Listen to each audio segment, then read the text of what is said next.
All right. Hello, Mr. Ippolito students. This is Mr. Ippolito, and welcome to our YouTube Live exam review for the Manifest Destiny unit exam. We have that unit exam coming up tomorrow and Wednesday. So tomorrow, Tuesday, March 10th for our A-Day students. That's my period 2 class. And then on Wednesday, March 11th, that would be for periods 4, 5, and 6, my B-Day classes. So I want to get you rocking and rolling, ready to go and feeling comfortable about. We have a lot of material in this unit that we are focusing on. So I just want to make sure you are feeling ready to do your best, feeling prepared, and I want to field your questions from the study guide. Before I go any further, just want to remind you quickly about the chat. Would love to see your name in the chat if you want to say hello, and hello to Steve and Robert. So hello to you. Also want to remind you that I believe Heart District rules still make it so that you cannot participate in a YouTube live chat from your Heart District Google account. So if you have a personal Google account, go ahead and you can get to it from accessing it from a personal YouTube, personal Google account. Otherwise, if that is giving you trouble, I am also going to be checking my email from time to time. And so if you're having any trouble in the chat, you can go ahead and email me your questions and I will check those. So giving a shout out to my wife. Hello, Mrs. Ippolito. And hello, Libby Ippolito. And so Libby and perhaps Mrs. Ippolito as well, but at least Libby, live from Willamette University in Salem, Oregon. She has agreed to be my moderator, as she has been for so many of these going.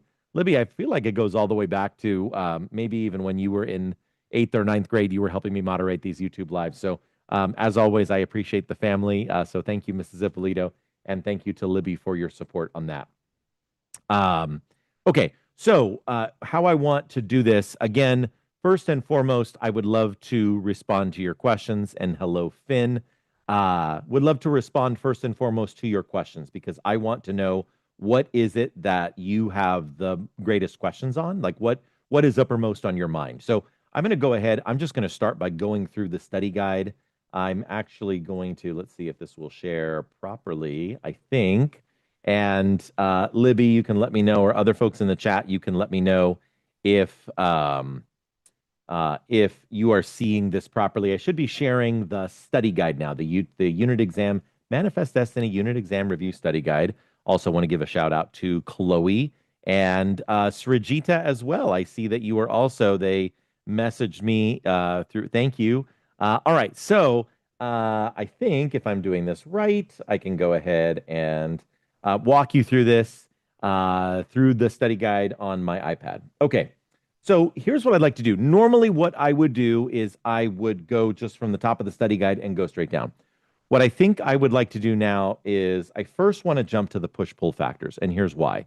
Because the push-pull factors are going to they're going to give us a lot of good information, because the push-pull factors, this is a big part, first of all, of understanding Manifest Destiny. Second of all, this is going to unlock several questions for us, including, in case you didn't figure it out, I feel like I tried to be very clear on this. The essential questions for the unit. These essential questions right here, those are very likely going to be the source material for the short answer questions. Are the short answer questions going to be identical? Maybe in some cases. Will they be very similar in other cases? Yes. But I am going to be, so if you understand, and again, I'm not going to give you exact answers, right? You're going to need to come up with this yourself, but I will be able to give you some brainstorming and some assistance so that you can better understand what's going to be behind these essential questions, which means this is this is the material that is going to drive the majority of the short answer questions. And just like before, short answer questions are usually 5 points each. Your multiple choice questions are 1 point each. So you definitely want to make sure that you are prepared and that you understand how you are going to answer these essential questions for the unit. So I want to start off, because I still don't see any questions just yet. I'm going to start off by talking about some push-pull factors for this unit. So hopefully that can guide our discussion moving forward. First of all, push-pull factors for each group. Please note that not all of them will necessarily have push and pull factors, and different groups going to Oregon might have had different factors. So let's start off with Oregon country, because there were 2 different groups that we studied going to Oregon country. first of all, we learned about the mountain men, right? So I want to write mountain men on here. And then second of all, I want to just put Oregon Trail families. And pardon my kind of my quick writing here. So mountain men and Oregon Trail families, and they each had different push-pull factors. So for the mountain men, let's zoom in a little bit on here and let's kind of do a deep dive as to who these mountain men were. First of all, these were primarily young single men, right? So their push is there might be a lack of economic opportunity. I'm just going to put the dollar sign right there. A lack of economic opportunity where they are on the East Coast. Or maybe there's even just a lack of adventure. Like there is just something missing in their life on the East Coast, and they want to get out and they want to make their way. They want to make their fortune. That's the push factor that's pushing them out. Again, a reminder of push-pull factors. A push factor pushes you out of your old location. The pull factor is a positive thing that pulls you to that new location. So the number one pull factor, especially for these mountain men, is going to be beaver pelts or beaver furs, right? A lot of them are heading out to the mountainous region, the Rocky Mountains. It might have also been the timber industry as well. If you are going to a forested area and there's a lot of timber, right? Timber just means lumber. It's wood. It's the ability to chop down trees for a living so that people can make houses and buildings and ships and everything that you use to everything you make out of wood, right? So that would be the timber industry. So these mountain men, they are not necessarily wanting to bring a family. That's not what they're all about. They want to make money, and they know they can make money either in the timber industry or especially in the beaver pelt industry because those beaver furs are very expensive, right? There is a demand for them, not only in the cities of the East Coast, Philadelphia, Boston, New York City, where these wealthy families are willing to pay top dollar for a high-end fur coat, a beaver fur coat, but also the high-end fashion markets of Europe as well, London and Paris. They also those beaver furs are in high demand for them as well. So let me go ahead and drop that down there. So those are kind of the push and pull factors for the mountain men. Now let's talk about Oregon Trail families, right? What might be their push and pull factors? So for Oregon Trail families, again, I'm going to put economic hardship. I think if this appears as a question, one of the things that's going to give you like that highest level of mastery is if you mention something about the Panic of 1837, right? And this is really where this was in the reading. If you remember the chapter 12 reading, chapter 12, lesson 1.1, there was this idea of the man as the breadwinner, the man as the person, the man, the father, right? The dad, the person who was responsible. Let me clean this up a little bit. The person who was responsible in the family for earning an income. That nickname for that is a breadwinner. And so when you have the Panic of 1837, the markets collapse, jobs, companies are shut down, and jobs are cut. And so now this man, who his whole identity is around being a breadwinner of the family, his whole identity is being able to provide for his family, and he can't do that anymore. And so they may have a house, but they don't have an income.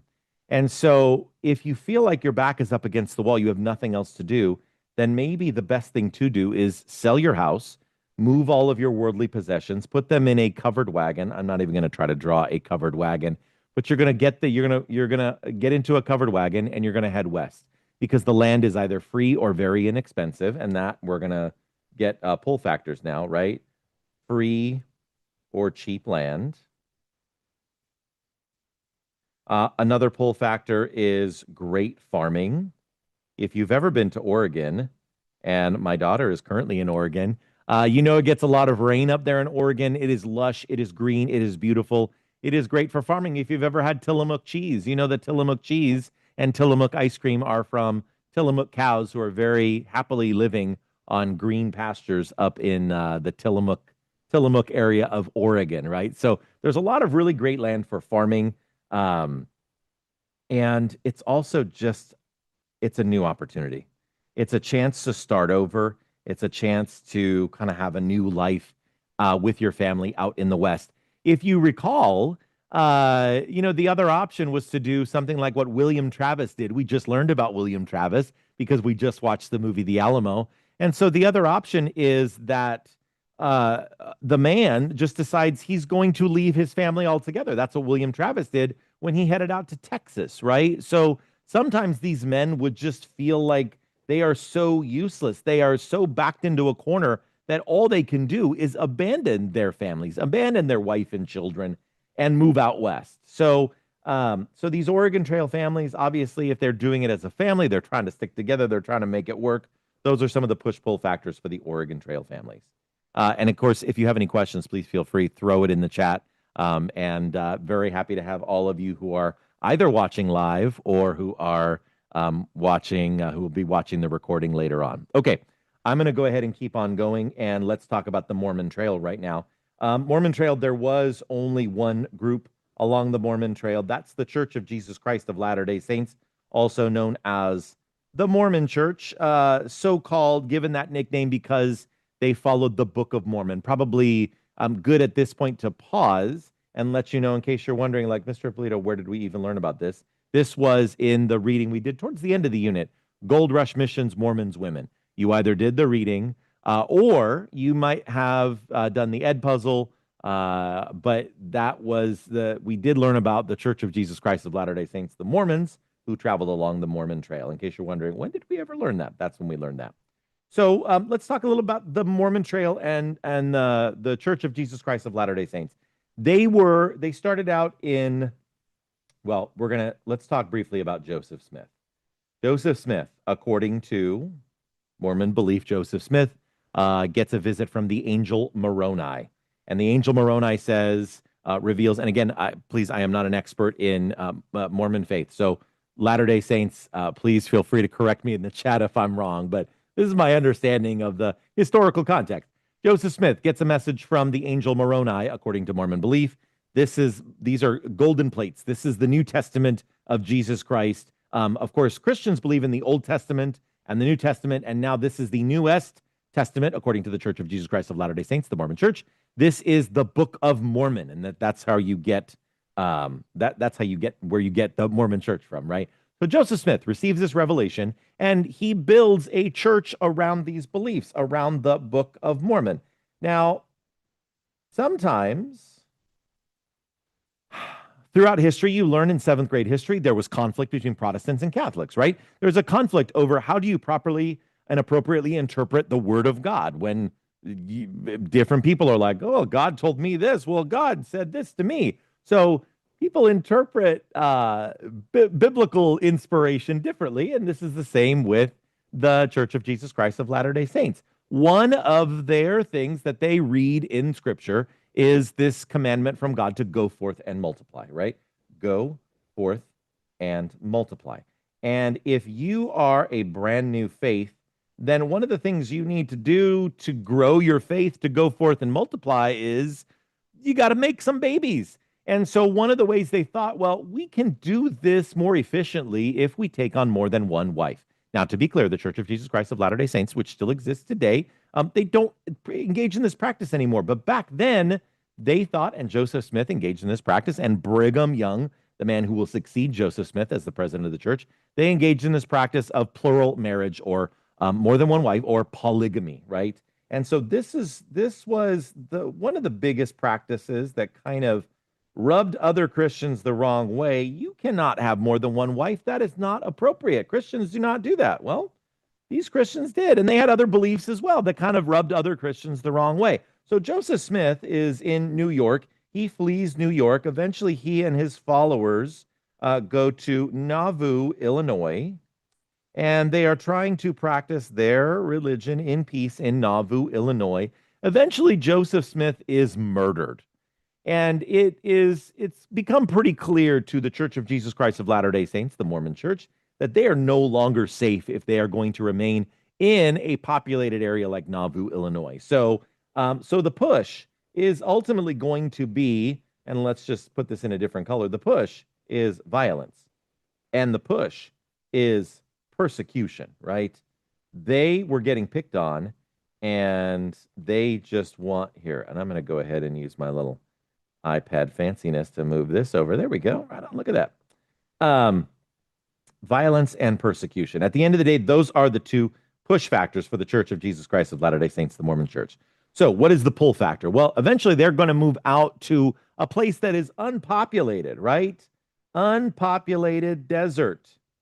Now, this is different, obviously, from the Oregon Trail families. The Oregon Trail families, they are moving to lush green valleys, right? They're moving to the Willamette River Valley, the Columbia River Valley. They are moving to a place where there's great farmland.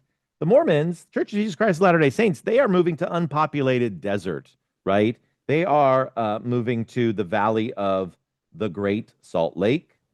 That is, at the time, they're going to call this area Deseret. And eventually, it's going to become Utah territory. And eventually, of course, I should probably just be consistent if I'm going to use. Oh, and of course, I wasn't consistent there either. Come on, Mr. Ippolito. Cursive or printing. Utah territory. And that's going to become the state of Utah. So they're going to move out to the Valley of the Great Salt Lake in the very unpopulated desert area of Utah so they can practice their religion in peace. So really, the biggest pull factor is just to be, let's put this here in red, to be left alone. Right? And so, oh, and the rest of my lights in my classroom just went off. I'm going to get up and move around and do a dance in just a moment in front of my light sensor so that some of my classroom lights come back on. So I give the example. I'll do this and then I'll go and get up. I'll tell you this example. I give the example of I have cousins who live up in the Antelope Valley, and they just wanted wide open spaces, and they kind of want to be left alone. And so they live out on like 135th Street East, out in East Palmdale, like way out in the middle of the desert, in the middle of nowhere. The advantage of that is you just kind of can do your own thing. You're out there. People really aren't bothering you. You don't have a lot of neighbors. You can just kind of be left alone. And really, the Church of Jesus Christ of Latter-day Saints, the Mormons, they just wanted to be left alone. So that was the pull factor. It wasn't lush green valleys. It was the fact that it was unpopulated and they could just be left alone. Okay, I'm about to get to Gold Rush, but first, it's kind of creeping me out here in my dark classroom, except for my video light. So I'm going to stand up. I'll be right back, and then we'll get to the push-pull factors of the California Gold Rush. Be right back.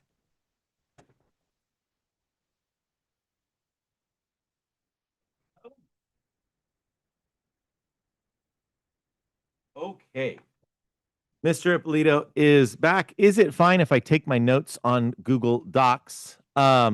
Jackson, I see your question. You can take notes however you want. Just know that this is not an open note quiz. So take notes however you'd like. I will say that brain research shows that you learn better if you are putting ear to eye to brain to pen or pencil, right? So if you're actually writing notes, just like I'm doing electronically, brain research says you're going to learn better than if you're typing. But if you're typing, that's better than nothing, right? Typing notes is better than no notes at all. So Jackson, you just know that this is not an open note exam. Let's get back to the California Gold Rush, and let's talk about some push and pull factors of the California Gold Rush. I'm going to say the push factors of the folks coming out to the California Gold Rush, almost identical to the mountain men, right? A lot of these folks who are moving out to the Gold Rush, there is a lack of economic opportunity out in the East. There might be overcrowding in the East, or there's just a lack of adventure. It's boredom, right? I am so bored living where, and you know what? We hear that from people living in Santa Clarita too. They are just bored and tired and want to get out and seek some new adventure because they are just tired of where they are. So a lot of these are young people looking for a job. I'll just put lack of jobs. They're looking for a job. They're looking for money. They're looking for adventure. They're looking to get out of overcrowded conditions. And so California, man, California, that is exciting. It is exciting in California? There is the prospect of gold, right? And so if you have the prospect of gold, the chance to strike it rich, chance to get rich, then that is a pretty exciting pull factor. Now, some of the folks that went to California, the ones who actually, and this is the part where we can kind of slow down here, because this is also for some folks, this can be a real smart. Oh, let me write that a little bit clearer. This can be a very smart business move. I'll put a smart business decision. And here's why. Because the people who made the most money overall in the California gold rush were not the ones who struck it rich getting gold, because that was a really very small number, right? You think of like, who makes money off of the NBA? Is it NBA players? What's the chance that you're going to make money playing professional basketball in the NBA? It's a very tiny percentage of the population. But who else makes money from professional basketball?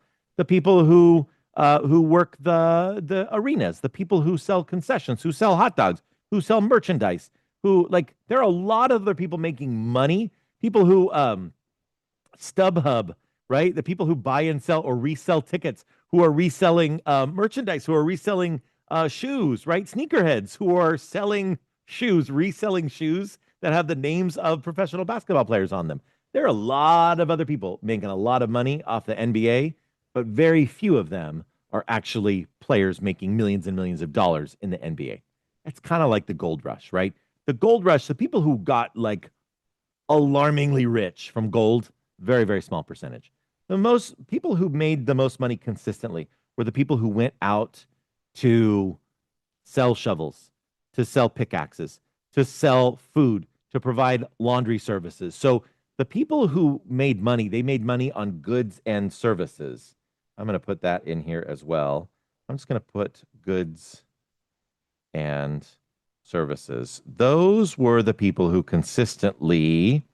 started up a small business.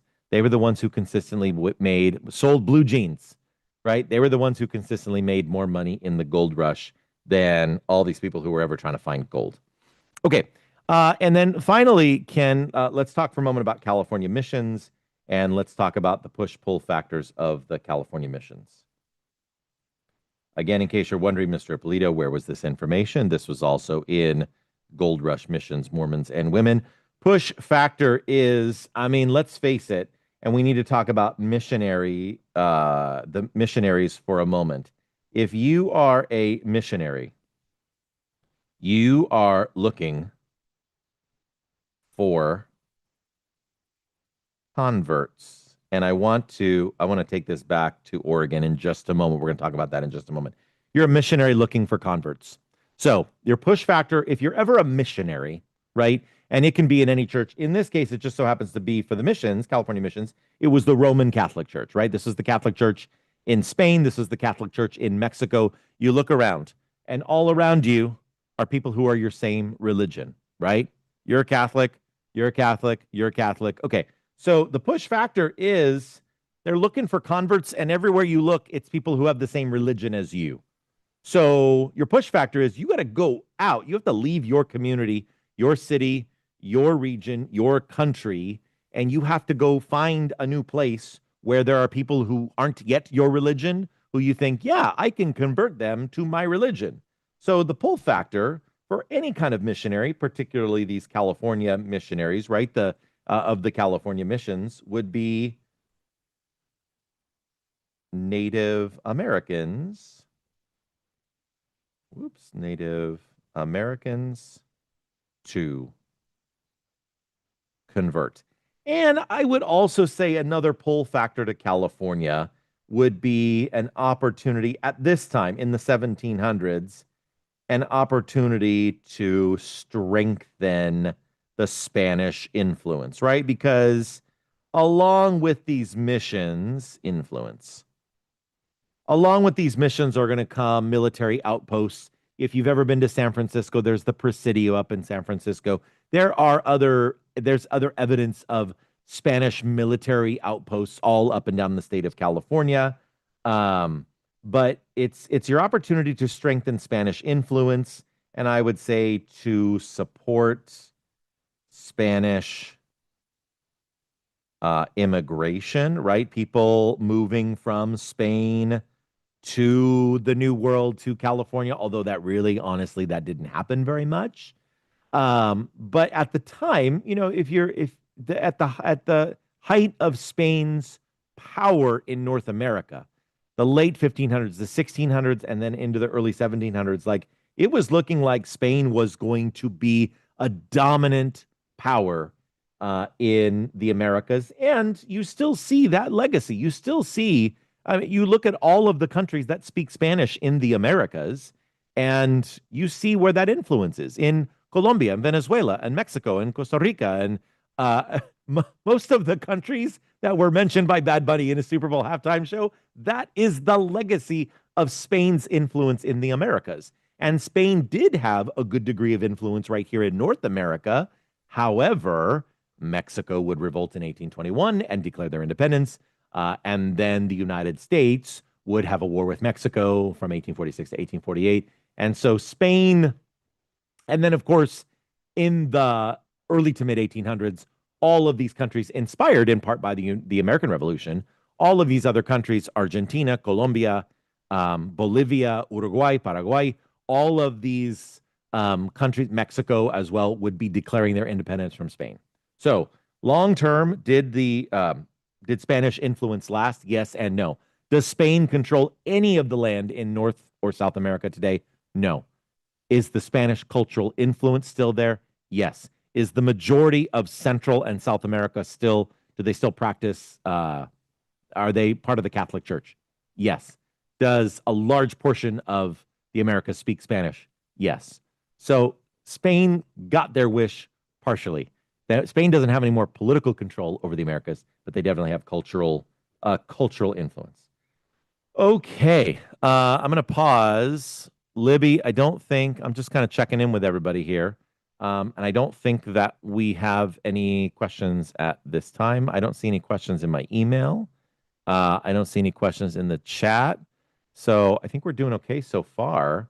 I think I want to pause for a moment before I go on. And by the way, if you have questions, like please, because it's already 7:27.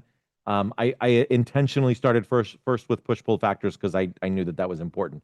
Let me, for a moment, I'm going to go ahead and switch my screen share. And there's a reason why, because at some point we are going to stop doing this and you're going to be doing some additional study on your own. So let me go ahead and switch over. And I think now, and tell me if this is not happening, tell me if this is wrong. I am currently in Google Classroom. So I mentioned before, I will mention it again. Everything that you really need is under pinned posts, where it shows exam prep and assignment organizer.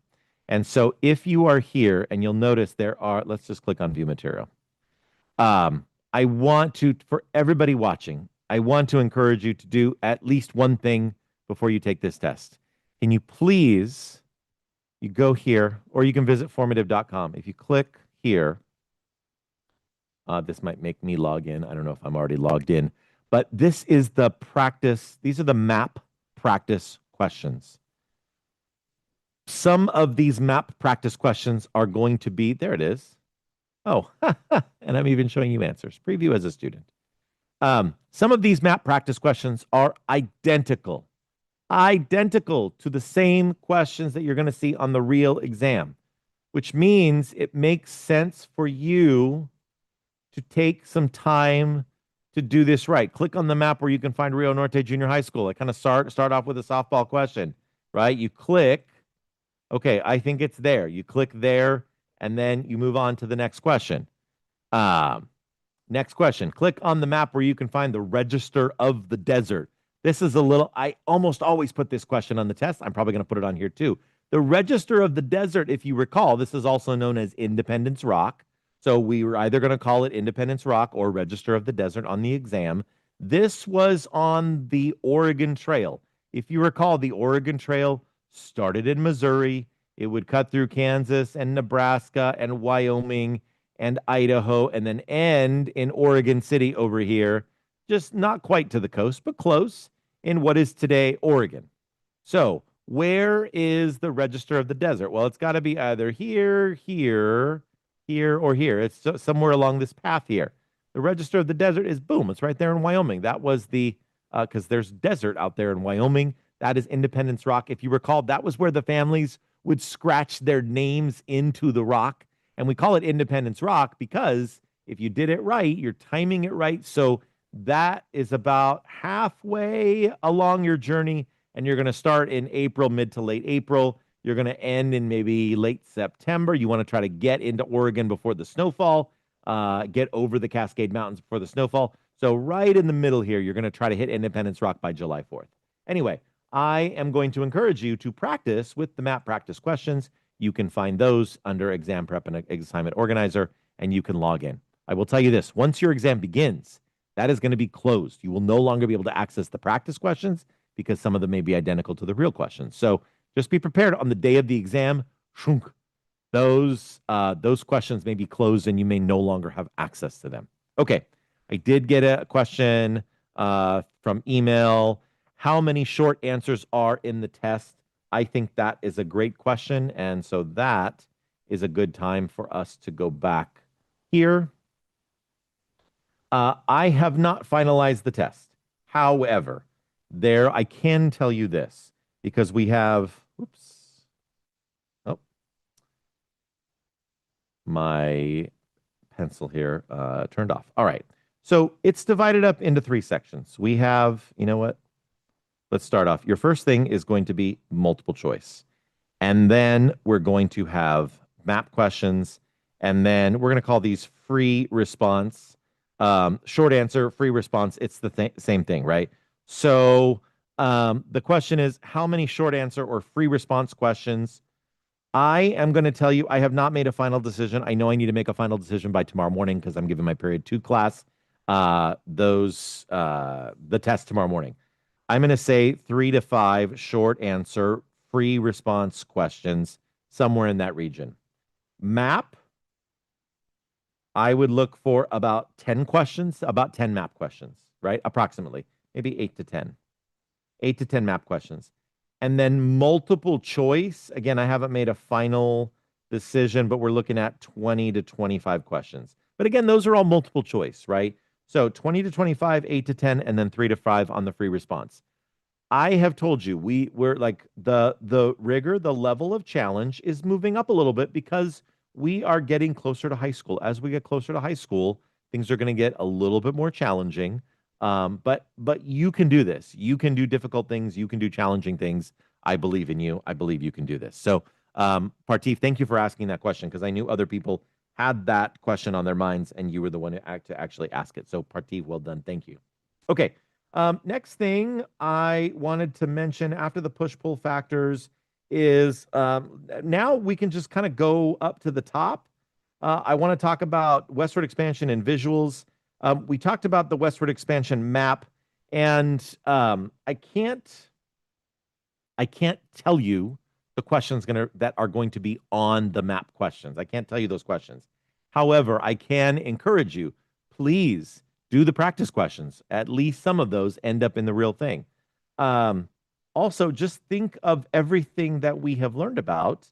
And anytime I've ever shown you a map or you've seen a map in an ed puzzle, like all of that is fair game, right? All of that, there's a possibility that may appear. Also, let me just go back here because I want to try to give you these skills as well, right? These critical thinking skills. Let's go back to the exam prep and organizer. And let's go back to, here we go, the map practice questions. So let's give a little, let me preview this as a student. Let's give a little reward for those of you who are watching this, right? If you take a look at this map here, which is slowly loading, eventually loading, right? Let's take a look at this map here. And if you see all the gray spots, right? Everywhere there is a spot, think there might be potentially, on the practice question, there might be like, what happened down here, right? What was the thing that happened in this spot right here? What happened approximately in this spot? Well, you think, okay, Texas, the border of Texas and Mexico, it's along the Rio Grande River. Oh, spot resolution, right? You think about the place where the Mexican American War started and where Abraham Lincoln challenged President James K. Polk to show the spot on the map where American blood was spilled on American soil, right? So, again, if you take a look, like, wow, gosh, I wonder what happened there or what happened here or what happened here. So you kind of think, are these, gee, what did we learn anything about Illinois? Like, was there anything at all that we learned about Illinois? Was there a starting place? Maybe one of the trails that we learned about started in Illinois. Maybe that. What happened here? This looks like it's somewhere in between the foothills of the Sierra Nevada mountains and San Francisco, kind of Sacramento foothill mount. Like, what's in this region right here? So if you just look at the practice questions and look, Utah, I wonder what's in this area of Utah here, right?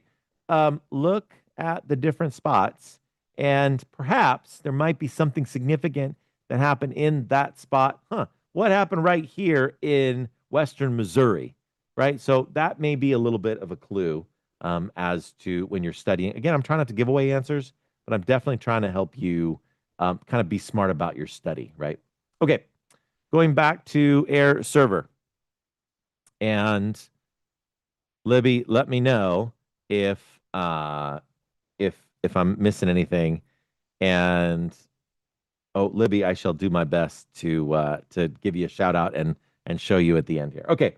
Uh understand the two different pieces of artwork. Let's talk about this for a moment. Understand the two different pieces of artwork we studied. In what ways were they accurate? In what ways were they idealized? Pay close attention to the essential question at the end of the study guide. Let's scroll down and let's look at this one right here. I have not yet decided, am I going to turn this into a short answer, a free response question, or is this going to appear as multiple choice? Question mark, question mark, question mark. All I know is this. We spent a good amount of time looking at these two paintings, comparing their artistic style, their symbolism, the message that each painting communicates. I know in the study guide, there's John Gast's American Progress, right? So if you remember back to January when we started the unit and we started learning about this, and if you remember like what we talked about what the light and the darkness represent, we talked about how this painting represents transportation and communication and transformation, right? This is communication right here. This is a telegraph wire. We talked about that. I showed you the telegraph. I showed you what it looks like. The Disneyland telegraph, showed you all that. We talked about the different forms of transportation, like the ships here in New York Harbor. We talked about how this is most likely, like right here, this is most likely, this is a little bit more of a pixely image here. This is most likely the Brooklyn Bridge, which was still being built during the time of the that this painting was painted. We see different iterations of rail transportation. Kind of, this is the most basic train right there, and then we've got a more advanced train, and then we have an even more advanced train right there. It looks like the Pony Express is right here. So there's a lot going on. So I think it's worth going back and looking at the assignment where we compared the two pieces of art. And again, if you're wondering, Mr. Ippolito, where is that? So if you go back to Google Classroom, and let me switch back. Here, I want to switch here. And if you go back to his exam prep and assignment, and you click here, this is another great resource. If you're wondering, Mr. Ippolito, do I have everything? Do I have all of my assignments so that I can study them all in one place? This is everything, literally like the file says, it is everything in one place. And if you go right here, Examining Art of Manifest Destiny, and you click here, this is Mr. Ippolito's website where I have all the stuff, right? This was the assignment that we did. There's American Progress by John Gast. There's the other painting, Westward, the Course of Empire Takes Its Way.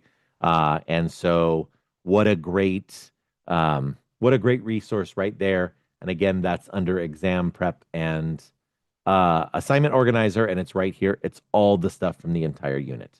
Okay. Whew, there's a lot we're doing. It's 7:39, so we still have some more time. I still don't see any questions in the chat. So either it's a quiet night or you just don't have very many questions. I am going to this map right here. This map is in the digital version of your study guide. I also gave you a paper version that's similar to this map here, but I think it's also worth taking a look at either your paper map or a digital version of the map because, for example, it can help you answer questions like this.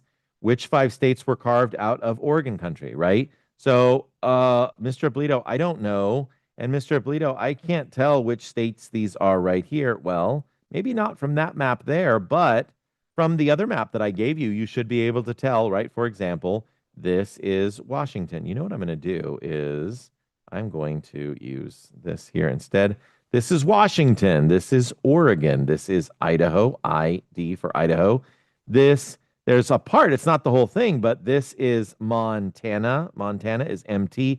And then this little portion right here, it's not the whole state, but again, this is Wyoming. So Washington, Oregon, Idaho, Montana, Wyoming. I almost always put a question like this on the exam, so it's worth looking at the map to figure it out, right? It's worth looking at the map just to kind of get that, make sure that you have that nailed down. Why were families interested in moving out to Oregon? Oh, I'm glad this made me think because we were talking about push-pull factors and we were talking about missionaries. So one other point that I wanted to make, because there is not just the mountain men and there's not just the Oregon Trail families.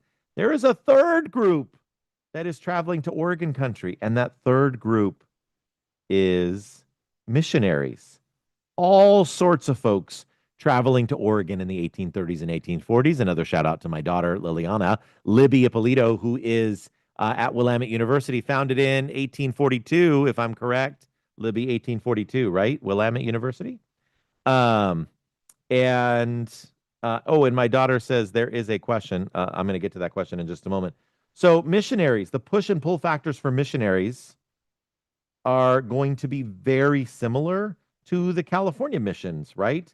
They're missionaries looking for converts.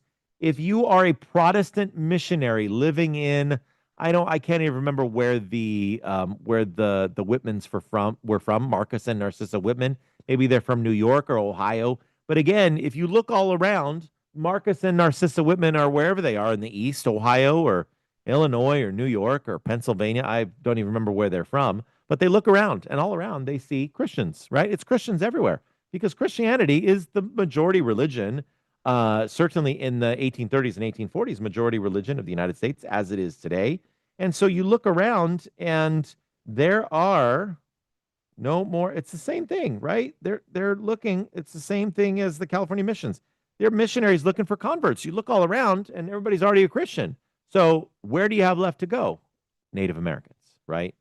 You have the Cayuse Indians who are living in the Oregon Territory, in Oregon country, who they are not yet Christian, and so they're going and they're like, hey, this is an opportunity for us to convert more people to Christianity, right? And the pull factors, again, just like here, Native Americans to convert. So I would say identical, and I'll drop it down here, identical push-pull factors to for the California missions as Oregon missionaries. Okay, Libby, I think you're saying yes. I did get Willamette University, 1842. There's a question in the chat now. Are the people of Manifest Destiny going to be on the exam? Oh, the project. Steve, the quick answer is no, only because we didn't learn about all the same people in all the same classes, right? Does that make sense, right? So in your period 4 class, we learned about some people, but they didn't learn about all those exact same people in my period 2, 5, and 6 classes. But I will say this, Steve, and to anybody else who is listening, people of Manifest Destiny, when we were talking about Joseph Smith, we're talking about Brigham Young, we're talking about Stephen Austin, or we're talking about Sam Houston, right? A lot of these people connect to the learning that we were doing in other parts of the class. So some of these people, Mary Ellen Pleasant, right? Not necessarily going to appear on the exam. But all the stories that we learn about push and pull factors, about the California gold rush, about Texas, the settlement of Texas, about the settlement of Oregon Territory, so many of those stories are interwoven within the people of Manifest Destiny. So, am I going to test you specifically on the presentations? No. But is there a lot of overlap? There certainly is overlap. So it was beneficial for us to learn about them. But no, they will not. I'm not specifically testing you on the biographies of the people we learned about in class. Okay. Back to Oregon country. And if you want me to move to a different part of the study guide, let me know. Why were families interested in moving out to Oregon? Already talked about that in the push-pull factors. Because there's greater economic opportunity, there's free or cheap farmland, beautiful lush green farmland, and an opportunity for a new life. That's why families were interested in moving to Oregon. Why did the men move there? Already talked about that in push and pull factors. Mountain men, lack of money, a lack of adventure in their old place, and they're moving there because, well, for Oregon country, it's the beaver pelts, and the timber industry also, but beaver pelts especially. Who were the first Americans to build permanent homes in Oregon country? We just talked about them. Those are the Whitmans, right? Marcus and Narcissa Whitman. We had several students in several classes present on Narcissa Whitman. And I think the Whitman family, Marcus and Narcissa Whitman, I think this really points to the dangers of not really understanding your audience if you're a missionary, right? They were missionaries and they were wanting to spread Christianity. They thought that they were saving souls when they went to the Cayuse Indians of the Oregon country.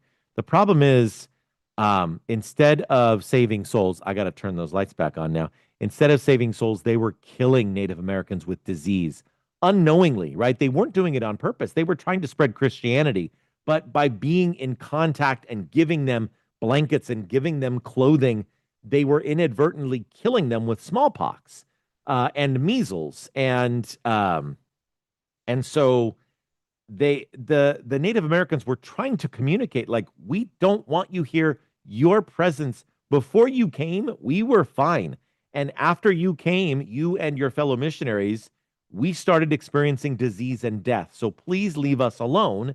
And they're like, but wait, no, you need to hear the loving message of Jesus Christ. And there was just a misunderstanding. And Marcus and Narcissa Whitman ended up getting murdered as a result. So there was death on both sides. I think both sides had good intentions. But in the end, the Whitmans and other missionaries just didn't get the hint like, hey, you're killing us with disease. Please leave. All right. There's a question from Spondita, and I'm going to answer that soon. I'm going to stand up, just stretch my legs, go and turn the lights back on, and then I'll be right back to answer your question, Spondita, about Spanish missions and women. And that, you know what? I'll just jump over here into this section right here. I'll be right back.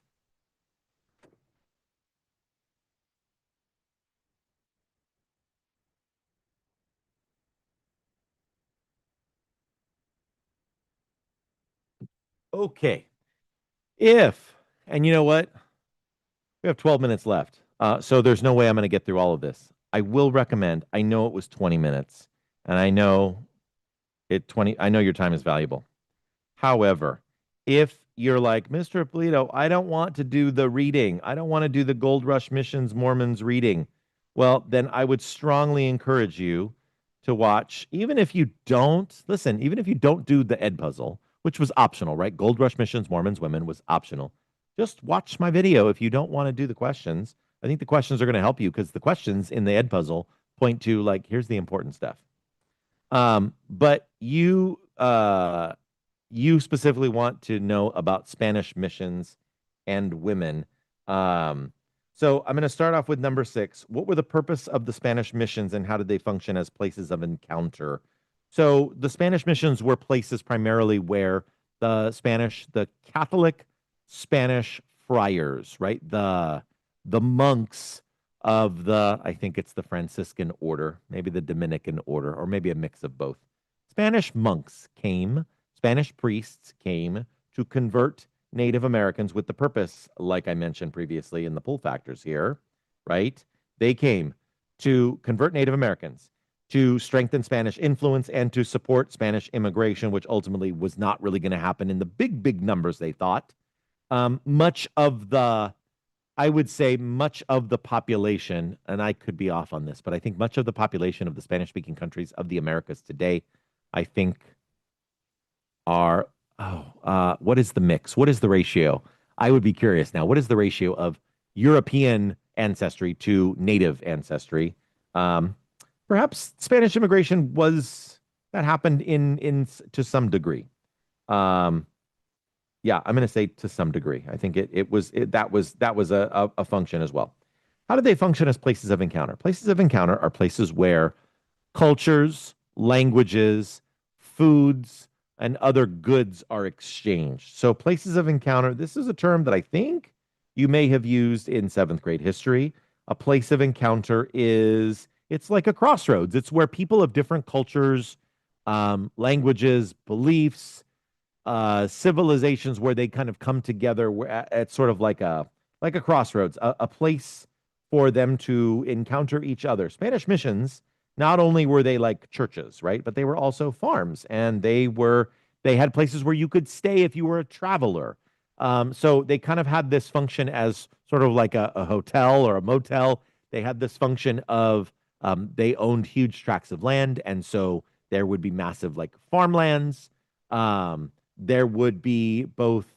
There would be Spanish population. There would be Native American population. There would be other people who were kind of coming and going, whether it's English, Russian, maybe the random French or Portuguese traveler, settler, eventually Americans in the late 1700s because there was an American nationality after 1776, right? They all sort of converged and kind of encountered each other, met each other, interacted with each other in these Spanish missions. That's how they function as places of encounter. Okay. Um, I want to make sure. Oh, okay. Thank you. I got Partiv's question about how many questions. Spondita, you asked about Spanish missions, and now I'm going to talk to you about women because this is important because it's question 4 and 5, and then it's also on number 2 here. It's about the role of women. Let's start up here.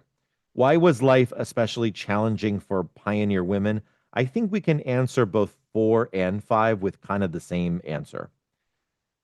Life was challenging, and this is in Gold Rush Missions, Mormons, Women. This is in the women reading.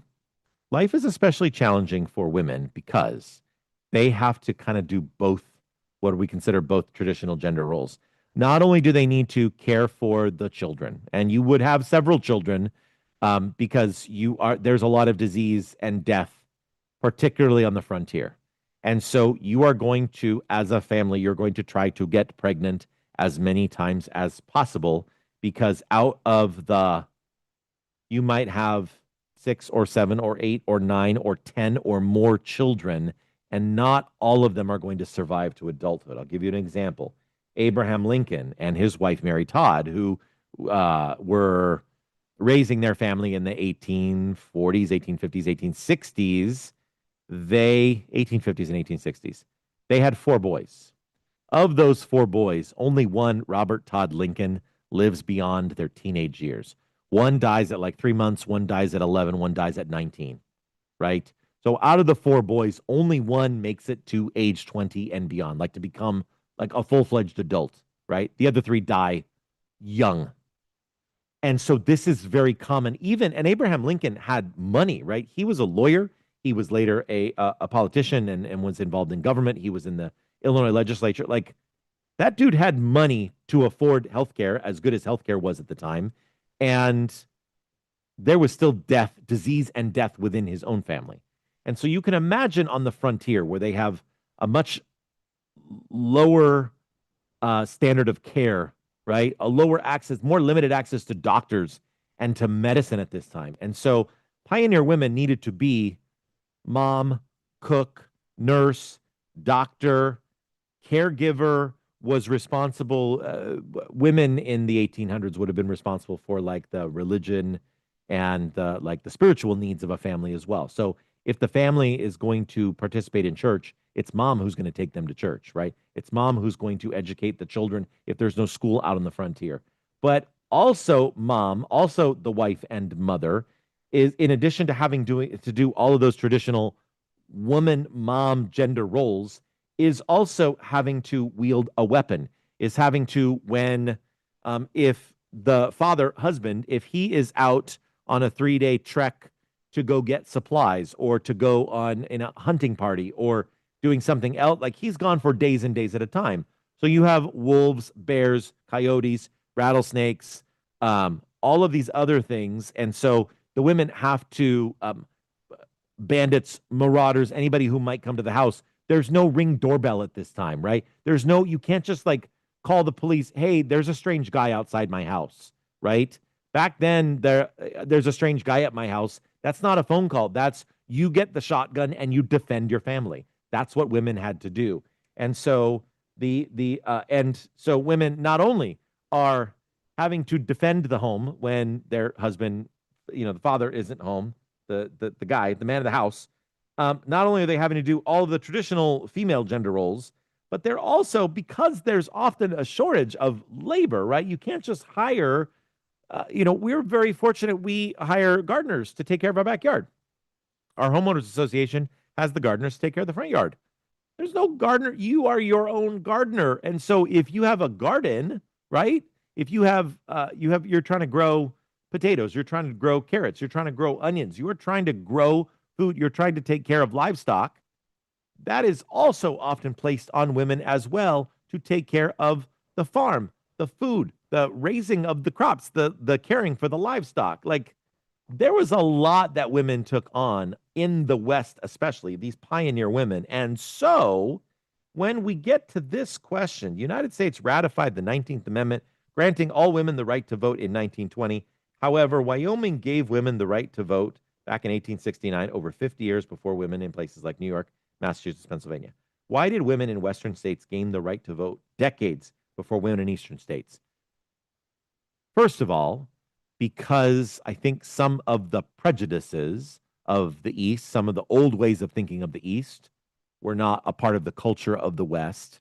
But I would say even more, women had to be strong. Women had to, there was no, you could not mess around. If you're a woman on the frontier, you have to basically do it all.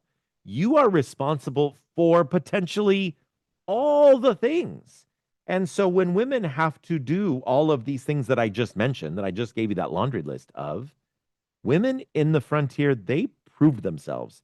They proved themselves that they were tough. And in some cases, I would argue even tougher than the men on the frontier. And so they earned that. They fought for that equality, and they earned that equality and then some, right? So that's really how you answer number two. And Spondita, hopefully I gave you a good enough answer for that. Okay, it is 7:58. Libby, I'm trying to multitask here, so I don't see any more questions in the chat. Do we have any more questions via email?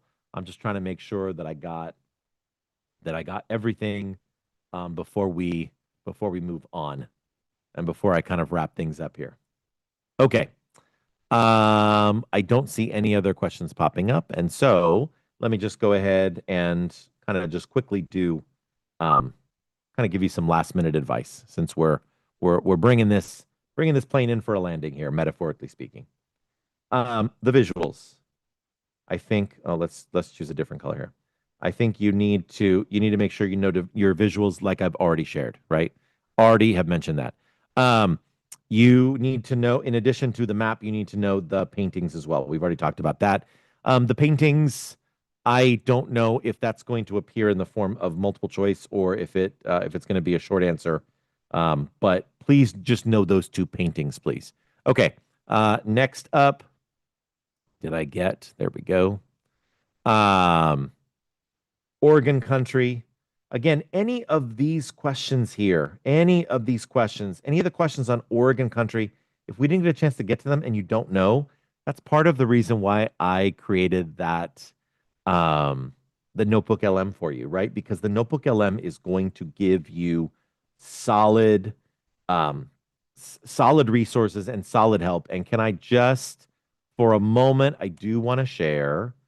Let me switch over. First of all, Libby, I'm going to give you a shout out. There is my daughter Libby, who is once again helping. Hi, Libby. Thank you so much. That's my daughter Libby. Okay. And then and then I'm going to switch over. I'm going to get out of here and end my iPad sharing. Let's go back here really quickly. And I want to take you here one more time. There we go. This is, I want to take you back to this Notebook LM. It's Unit 4 Manifest Destiny Study Guide. I created another practice quiz, right? There's so much, there's so many resources here. And I want to zoom out because this is like at the end of the day, I can't answer every question. It's 8 o'clock right now. Like I'm not going to answer every question, but the good news is that all of our knowledge, all of our lessons, everything is right here in this Notebook LM. So if you wanted to ask that question, for example, oh, which 4 countries had claims to the, I'm going to say to the Oregon country, whoops, in the 1800s, right? If there's a question that you have about the study guide, well, let's just see what the Notebook LM tells us. And while we're letting this load, you'll notice I now have over here in the studio, I have review quiz 1, 2, 3, and 4, right? 1, 2, 3, and 4. All of those quizzes that you can practice with. I literally just created review quiz number 4 yesterday, 1 day ago. Some of these are a little bit older, but you have 4 different quizzes, 4 different review quizzes that you can take advantage of here. There is a podcast that you can listen to, a deeper dive, Panic Gold and Survival on the Frontier, right? There are flashcards here that you can use. And there are, how many flashcards? I don't know how many flashcards, but there are probably a lot in here. And you'll notice, look, it was able to give us the successful answer to, what is Manifest Destiny? Click. Look, it's 84 different flashcards. So you can use these flashcards as well. Every time you get it right, you click that you got it right, and it will only recycle the ones that you did not yet get right. Who coined the phrase Manifest Destiny 1845 editorial? I think his name was John L. O'Sullivan. Am I right? Look at that. And then if you're like, wait, John L. O'Sullivan, I never heard of that guy. Explain. And you click explain, and then it'll tell you, like, this is the source. This is where we learned this. It's going to be in the primary sources, the Manifest Destiny primary sources, right? And it'll give you the full explanation. So there are so many resources. And I think this, if you're going to do flashcards, if you're going to be doing any kind of additional deep dive study, I think this is the way to go. And this is the correct answer: Spain, Russia, Great Britain, the United States. And if you're like, where is this? Here it is right here. It's in Gold Rush Missions, Mormons, and Women. Even if you hover over this, where did we learn about this? There it is right there. Gold Rush Missions, Mormons, and Women. Okay. I think I can click stop share. Libby, how did we do? I need to check. I don't see any more emails. Libby wanted to give a quick shout out to Willamette University, founded in 1842 as an indigenous boarding school to the Kalapuyan, the indigenous Kalapuyan people. Did I pronounce that right, Libby? She's going to let me know. The Kalapuyan? Maybe one of those. Anyway, this is going to be a great exam. I'm excited. I'm excited for you because one of the things that I share, and if you're still with me, thank you. One of the things that I say about exams is it's like a celebration of learning, right? This was a fun unit. We learned a lot. I mean, I had fun. I hope you had fun learning as well. And this is going to be a celebration of learning where you're going to be like, hey, I really learned a lot about this time period in history, the 1830s, 1840s, and 1850s. All right. Once again, Libby, thank you. She said I said it right the first time. Kalapuyan. The Kalapuyan. Thank you. Once again, want to give a big shout out to everybody who is here, especially if you're here the whole time, or even if you're watching a recording. Hey, you are trying to learn and review, and I appreciate you. Shout out to Mrs. Ippolito. I almost gave a shout out to myself, Mr. Ippolito. I want to give a shout out to Mrs. Ippolito, who I hope is still watching. Love you, honey. I'll be home soon. And then also big shout out to Libby Ippolito at Willamette University in Salem, Oregon. Thanks for your help watching and making sure that we are on and good to go. Okay, that's it. That's my time. Thank you so much. Good luck with the exam, whether you're taking it tomorrow, period 2, or on Wednesday, periods 4, 5, and 6. Thanks so much. Have a great day, and I'll see you next time in class. Take care. Bye bye.